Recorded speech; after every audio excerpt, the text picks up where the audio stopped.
For more, I'm now joined by a former Pentagon advisor and a commander in the US Navy Reserve, Jason Israel. Jason, good afternoon. Thank you for joining me. Hi, Danica. Thanks for having me. Thanks, as always, for mentioning my Navy Reserve affiliation. As always, as I'm not on duty, a reminder that these views are my own. Jason, for some context, take us through why, firstly, China is excluding Taiwan from the WHO. So Taiwan is the very center of the chessboard for the way China views the world. China views Taiwan as not just an entity that it hopes to have return to China as a whole country, and have a one China policy, have Taiwan be another province of China. But it does view Taiwan as an entity that eventually will have that status. You see, President Xi has made remarks that said there's absolutely no off the table when it comes to what China will do to prevent Taiwan from becoming independent. So that's important to keep in mind whenever you think of China's policy toward Taiwan. So in this case, the U.S. report that you just mentioned, it's by the U.S.-China Economic and Security Commission, which is actually a bipartisan congressional think tank that was founded 20 years ago. And their report this week was called Beijing's Deadly Game. And the crux of it is that even though the coronavirus was immediately affecting the world and Taiwan, that China actually blocked Taiwan from receiving assistance from the World Health Organization directly, and has actually prevented through back channel politics from allowing Taiwan to get a seat at the table at the World Health Organization. So despite that, as you mentioned, Taiwan has had, I believe it's less than 10 deaths from coronavirus. So a model response to this. So Taiwan is actually responding with its own public information campaign and relying heavily on the United States as an ally in this, and trying to say, hey, we're not only going to sort of outside of the World Health Organization share our lessons learned, but they've actually gotten into donating PPE and masks and other things to the rest of the world to show that we can operate separate from the World Health Organization in China, and all the countries should bring us back into that fold. The report itself was quite fascinating. It said that had the WHO allowed Taiwan's health experts to share the information or best practices back in January, then governments around the world could have had more information on how to go about this pandemic itself. Does the report now put more pressure on US and China? The relations, as we know, are very strained already over the pandemic, but is this just adding to it?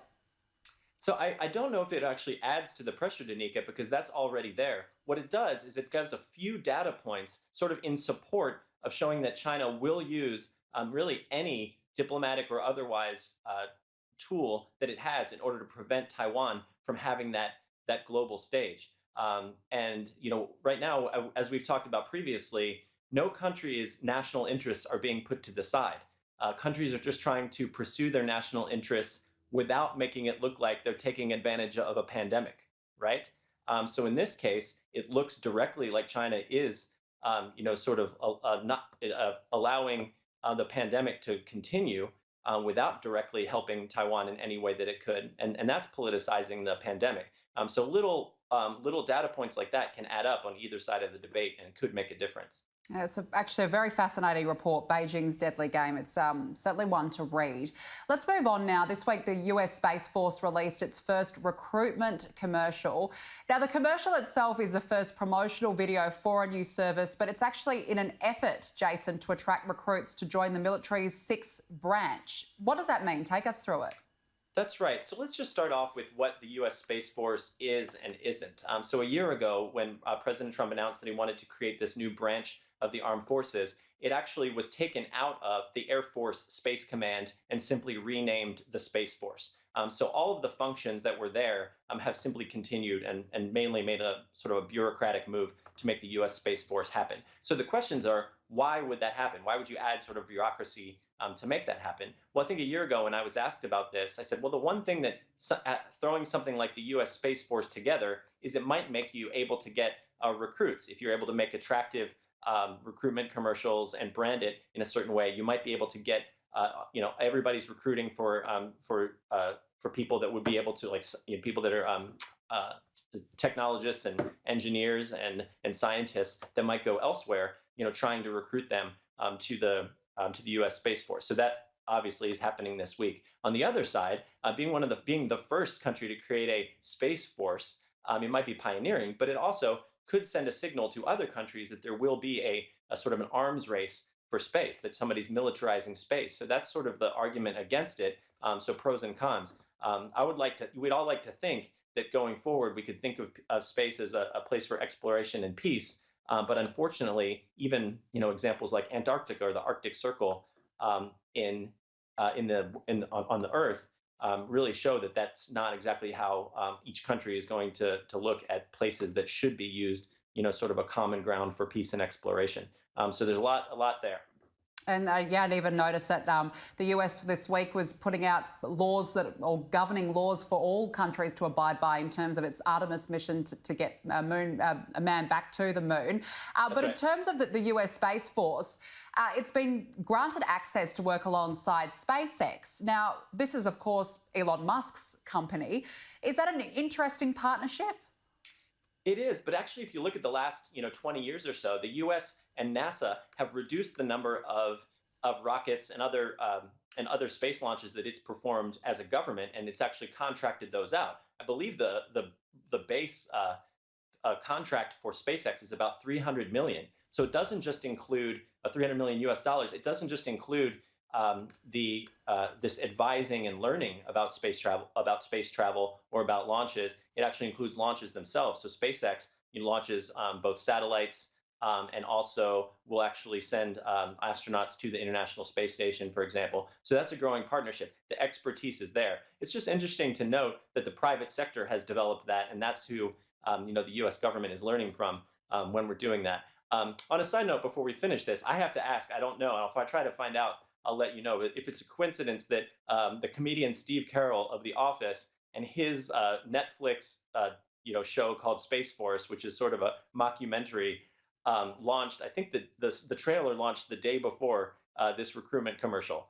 So I don't know. Maybe it'll test whether there's no such thing as bad press, but we'll see. Well, perhaps that's what they were banking on, exactly, riding on that wave of press.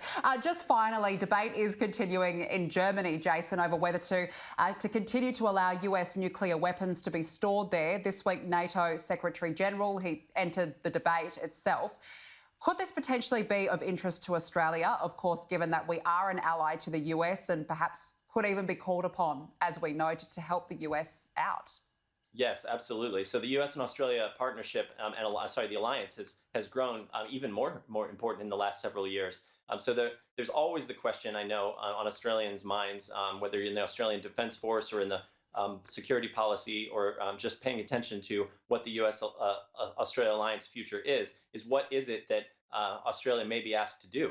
So it's always, I think, important to look at what U.S. allies are asked to do in the name of national security. In this case, several countries, including Germany, host U.S. nuclear weapons on their soil that could be used by an alliance during wartime. So I believe there are 60 nuclear weapons or so in Germany. The reason this debate resurfaced over the last couple of weeks is because the Tornado, the platform that Germany would use to carry these weapons, is due to expire in the next decade. So they're looking to purchase U.S. F-18s in order to launch these weapons. So it's another political discussion.